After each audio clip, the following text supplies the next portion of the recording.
Top of the morning, ladies. My name is Jacksepticeye. Check out me ripped fucking physique. And today we got special guests. We got Julia Louis-Dreyfus, Elaine Bennis from Seinfeld herself. We got Shannon Gold from Shannon Reviews. How you doing? I'm doing good. Long time no see, Swigga. Those who probably need some background, Shannon is a friend, a fan, a fellow content creator. She is a podcaster, technically, because of the Stress Room podcast, and we'll get a little bit into that. But let's just get into the questions. The first up is, what was life like for you before you started doing content? Probably boring, because I can't remember life after that.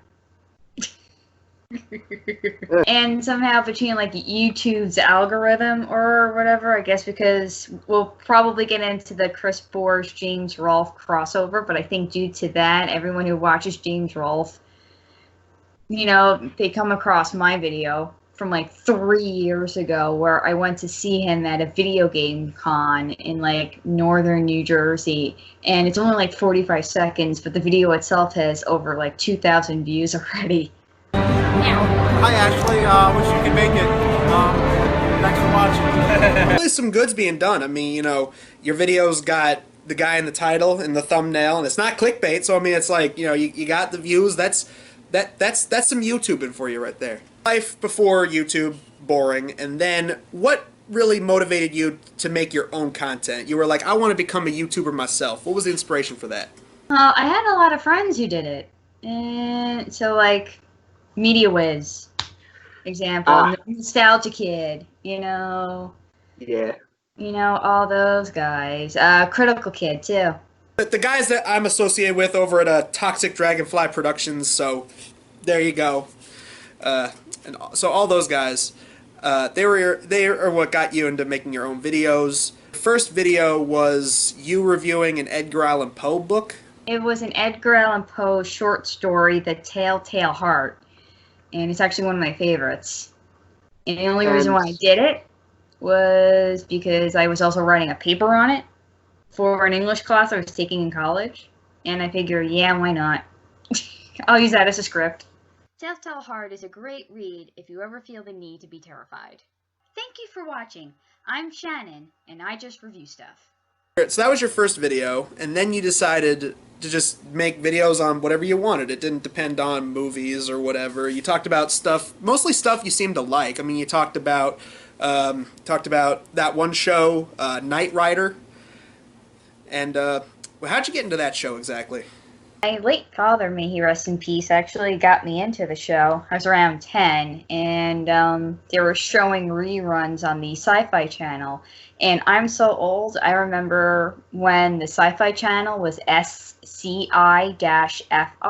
not SCY-FY. So I was like old school Sci-Fi Channel. Knight Rider was a show that ran from 1982 to 1985. It was about the adventures of Michael Knight and his talking car Kit. It had action, adventure, romance, and dealt with some touching subjects such as loss of a loved one. Also talked about some shows that you're into. You talk a lot about Gordon Ramsay. This translates from your Shannon Reviews over to Stress Room podcast. We'll get into that a little bit, but yeah, you do that. What would you say is kind of your driving force into making videos on these things? Is it just because like I want to talk about them? Is that just it? Yeah, like if I have time to write a script, I'll just do it. It's whatever interests me that day. It's not necessarily, about fitting in a time frame, like reviewing a movie because it just came out. It's like I did like a review of Tom and Jerry Willy Wonka, and it's like I just saw it and I just like sat in front of a camera and just did it. So it's like whatever I saw and whatever I felt like I needed to talk about, like regardless of what other people have done, they may share the same views I have, but at the end of the day, it's my video. I may repeat views, but this is my opinion.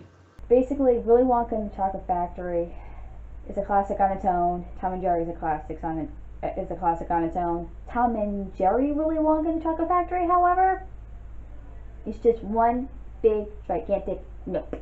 I mean, it's not like people really, just because somebody makes a video on something doesn't mean like it's off limits. I mean, fucking, you did a video on that one story starring the Afghan and the Nastaglia cricket and Krispy Kreme boars. Grammar sucks.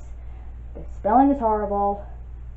The author has absolutely no clue the difference between character and actor. In the Special Truth, she keeps swapping back and forth between James and the nerd, and she does that here. And then all of a sudden, you know, my boy. Overall, if I had to rank this story, I'd probably give it 2.5 Whoppers out of 10. He does a video on it, and you know, so there you go. It's like there's no dibs on video topic subjects. I mean, shit, dude. If that were the case, you know, everybody would be suing each other over, you know, well, I was the first one to do a I hate Jake Paul video. It's just like, it's, you know, it's the internet. No matter what, no matter all the COPPA and SOPA BS that comes around, nobody's gonna fucking regulate the internet. Exactly. Yeah, you do all these videos and all these different things. And then I guess before we talk about Stress Room, there's also that other side series you had, which was Cathy Olick. Oh, Cathy's Christian Corner. That's what it was called. Yes. Yes, it was sort of inspired by your friend Chris T. Ian. I think friend is kind of a nice word. I think more of superior and bitch is a better way, but you know, that works too. He's just an acquaintance. Basically, these were just videos kind of like what he does, except, you know, not shitty. And you'd have her interact with, I think sometimes you have her interact with, what's her name? Lucifer. Oh, yeah, and also her, yeah. And basically, the whole point was that, you know, you'd have one person who's a Catholic, and then you have the spirit of Satan, basically, and they'd bounce off of one another. Yeah. Yeah, that was the whole concept. I tried, like, to give Lucy, like, a New York accent, just because. I don't know why. Because you're from New York. Originally from New York, yes. I don't know what it is with you guys. Seriously, and you think I'm evil? Both East Siders, so, you know, we're both on the East Side. Exactly. Did you do one on Tide Pods? Wasn't that one of them? I think I did. Or, like, Tide Pods and, like, other challenges. And it's just, like, really, are you that bored that you're going to eat a Tide Pod? Humanity, I am going to go pray for you. Look at all the shit they got on TikTok now. I mean, there was one where it was like, lick a toilet seat and don't catch coronavirus. Hey everybody, welcome back to the Water Critic Challenges. Today we're going to be doing the lick a toilet seat and potentially contract coronavirus challenge. Oh, the most recent one was the autism challenge. And Heard about that. you also did Let's Plays for a little bit. You did that too. Yes, I did. Briefly. You talked about everyone's favorite game, 8 Nights of Furries. My one friend was, like, so bored because it was, like, an hour long. And I'm like, because, like, I didn't have any editing software at the time. I just, like, you know, I'll play and upload, see what happens. And yeah, I leave Five Nights at Freddy's to Markiplier. Okay, so Five Nights at Freddy's. Then we get to the other side project that you had going, which was the Stress Room podcast, and I did the theme song for it, and it's featured in all the major episodes, not the riffs, but it's featured in most of them. And what was the inspiration behind that show for those who probably don't know? I don't know. It was just like a messenger group that Patrick and Stevie and I had, and we just called it the Stress Room, and we just thought, you know, it was a great name for a podcast. Long story short. And this has been going on for a while. I mean, it's been going since 2016, because the first episode was y'all talking about classic movies from that year, like Suicide Squad and Sausage Party. Yeah. I think I saw like 5 minutes of.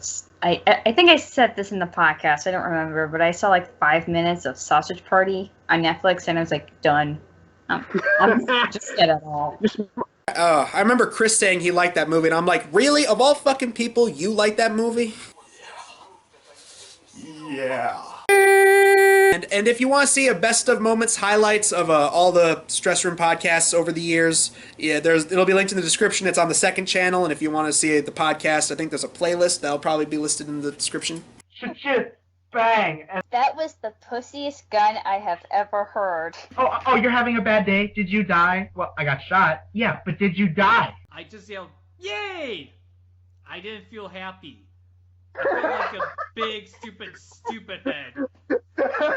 And the podcast it was just free form, right? It was just you guys talking about whatever was relevant at the time. Yeah, like no script, no nothing, just everything was just raw. Like most podcasts should be. And a lot of it was hours of Patrick talking about wrestling. Patrick, go on for an hour about what you did. With pleasure. Not necessarily a bad thing. Played by Rob Zombie, I believe, right? No! It wasn't? No, Looks that's like Tyler Made. Yeah, that's the podcast, and it's currently on hiatus. It's not officially over. It's just on hiatus because, well, you can explain. All personal stuff and all that. And because 2020 sucks dick. Yeah, that too. Next question would be, out of all the videos that you've made over time, what would you say was the video you're the most proud of, and what video would you say, man, I probably could have done that better? Ooh, that's a good question. I think to answer the second question would probably be my first video, the Telltale Heart.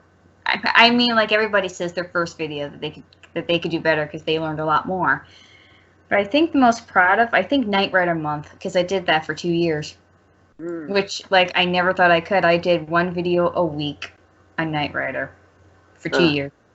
And I think I was proud of that because I never thought I could do it. And Memeweary. I did Memeweary. Did your own meme review, not ripping off PewDiePie. Welcome to my Reddit video. That's an accomplishment. Everyone says that PewDiePie trademarked meme review, but you and Wiz Khalifa were able to do it. Yes, he helped me with the dank memes episode because I had no idea what dank memes were. The best kind of memes, dank memes. The term dank meme obviously is taken from the term that people use for really good marijuana, dank weed. Next question would be, do you have any plans for future stuff? You know, seeing how maybe eventually when 2020 stops sucking and everybody's personal stuff starts going on wraps, would you say that there's hope for future videos? I would hope so. I'm currently trying to get my master's degree, so I'm focusing on that right now. But maybe in the near future. As a lesson to future content creators out there, always remember, make videos when you have an idea for them. Never feel like you just have to make videos because, oh, you want to be out there and you have to, because if you don't have fun making a video, then people aren't going to have fun watching it. But if you put your heart into a video that you really, really want to make, then people are really going to want to see it. Exactly. All right, well, that wraps up this episode of the SwigTalk podcast. Thank you, Shannon, very much for coming on this episode. You're very welcome, and thank you for having me. As for future content we have coming up, I've got another game review coming up soon. It's on the Aqua Teen Hunger Force game. And I've got an album coming out. It's going to be out by the pool, so I can finally put on my musician resume, Summer Artist. And the lead single of that is going to be coming out in August as well. The lead single of that album is going to be a parody, like I always do. And I'm just going to let you guess what it's a parody of. It's going to be called The Real Mick Swigga. Regardless. So yeah, that wraps up this month's SwigTalk podcast. Once again, Shannon, thank you so much. Very welcome. And I don't know how to end this video, so this video has been sponsored by Raid Shadow Legends! Raid Shadow Legends, the sponsor for this video. And we'll see you in the next video. Bye-bye!